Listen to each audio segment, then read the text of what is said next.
Let's take a closer look at the unique Peugeot Pikes Peak project and how it came to that. Peugeot always had a very capable motorsport department. In 2007, they started their LMP1 project with the 908, which was special because it had a closed cockpit compared to the competition. They could win the 24 Hours of Le Mans in 2009 and were always in close battle with Audi. In 2011, they were working with the FIA on creating a World Endurance Championship, so today's WEC, which had its first season in 2012. And for 2012, Peugeot designed a hybrid version of the 908 diesel car. That would have been a 500 kJ car with additional electric power to the rear wheels and a high voltage battery. Also for 2012, Toyota joined with their TS030 hybrid, which used supercapacitors. And Audi also brought a hybrid version of their R18 with an electric flywheel, which drove the front wheels. So in this environment, on 18th of January 2012, the Peugeot management pulled the plug with immediate effect. The reason was that they wanted to save money due to their poor performance on the European road car market. The Peugeot prototypes for the season were ready, the team was prepared to test the cars and start the season. The whole team and motorsport world was shocked. The new WEC would start without Peugeot, although they were one of the driving forces of the new WEC. On 2nd of February, team manager Bruno Farmin sent the whole team to the test track Satori near Paris without letting Peugeot's headquarters know, and Stéphane Sarrazin drove a couple of laps of the hybrid 908. The team said goodbye to their project. Some people were crying.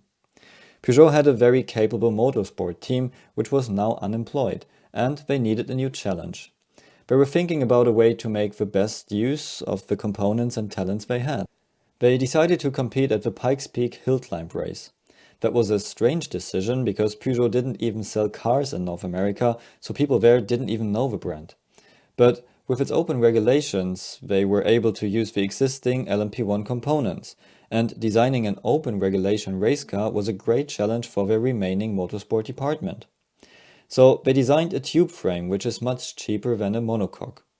They didn't want to use their large Le Mans diesel engines, as these were also for endurance racing. For Pikes Peak, they could get away with an engine which only produces full output for less than 10 minutes.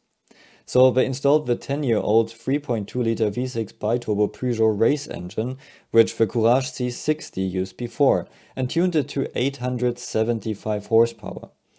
That's a 60-degree V6 with 2 Garrett turbochargers, 4 valves per cylinder, and now 880 Nm of torque.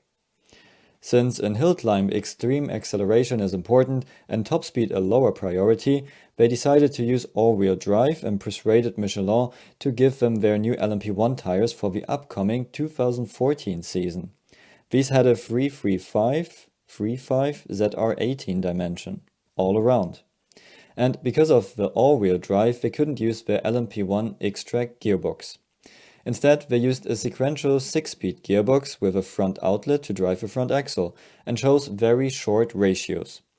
The differentials were WRC-like locking diffs, and they used suspension, brakes and rear wing of their LMP1 car. These are double wishbone pushrod suspensions all around with Öhlins dampers and torsion springs. That's a super compact arrangement. The brakes are a massive 380 mm at the front and 355s at the rear. Engine and gearbox are no-stressed members and have an additional frame around them. The gearbox frame, which also takes the rear suspension, is designed in a way that it can easily be taken off. The massive rear wing mounts directly to this frame. And there are some interesting details about the engine. The V6 sits in the frame with the turbochargers outside. The exhaust primaries are covered with heat insulation to get more energy to the turbos. The turbochargers sit backwards, which results in a very short and straight side pipe exhaust. The intake is fed by the roof scoop. The path of the charged air is also very interesting as the pipe goes to a low-sitting intercooler, which is behind the firewall to the cockpit and gets air from the floor. This results in a very short flow path and the car doesn't need additional visible air intakes. And speaking of cooling, they positioned the gearbox cooler on top of the diffuser at the back. At the front they have a large air intake with water radiator on one side and engine oil radiator on the other side.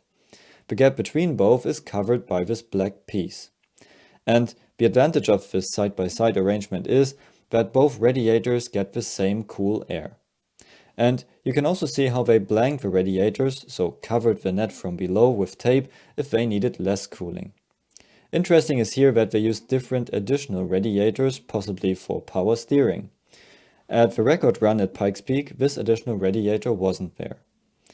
If we take a look at the front package, we can see that the pedal box with the 3 reservoirs is slightly off-center, because the prop shaft that runs from the back to the front is in the way. Also, we see the power steering rack, the dampers, the motor and shaft to drive the windscreen wiper, and the hoses to cool the cockpit. Inside the cockpit, you see the almost center position of the driver and the fuel tank next to him.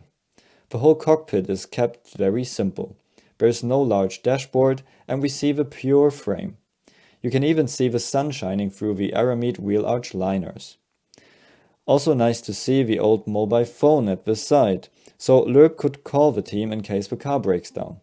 By the way, it's normal for endurance race cars to have an old mobile phone on board, and also Audi LMP1 cars always had an old phone in the cockpit. And now let's come to aerodynamics. Peugeot chose the 208 shape because it's pretty small, compact, and they could reach the wheelbase with their package. It was clear that the car should have lots of downforce, and so we find a huge splitter at the front, with a large round leading edge and huge end plates at the sides. The splitter is not just keeping the higher pressure above, the end plates block the air from bleeding off to the sides, and increase high pressure on the splitter. The only option for the air is to flow upwards, and if air goes up, car goes down. So this is a very simple method to create lots of downforce, but of course it also creates lots of drag. But for a car with 875 horsepower and a top speed of only 240 km per hour, that's okay. The air which enters the radiator package exits on the bonnet with 2 outlets to the side to keep the losses away from the roof scoop. At the back we have the large LMP1 rear wing with massive center supports, which are connected to the rear frame. End plates are extended to better shield the important lower side. Apart from the intercooler openings either side behind the cockpit, the Peugeot has a simple flat floor without front diffuser, but with a large rear diffuser. It starts well before the rear axle and has a surprisingly sharp transition. There's one strake either side, a flat section in the middle for the gearbox, and a blister for engine components. So after Peugeot created this monster, they put the only suitable driver for this inside, Sebastian Loeb. Together they arrived at Pikes Peak, where the record of the previous year, the first year with full tarmac track, was at 9:46.164. People were amazed that someone drove up to the top in less than 10 minutes. And then Loeb and the 208 T16 came and went 8:13.878. What a shock for the American hill climb community. This unknown French brand with their strange-looking hatchback suddenly crushed the existing record by 1.5 minutes. That was another world. Peugeot's simulations suggested an 8:15 for a perfect run, but Loeb decided to go full risk.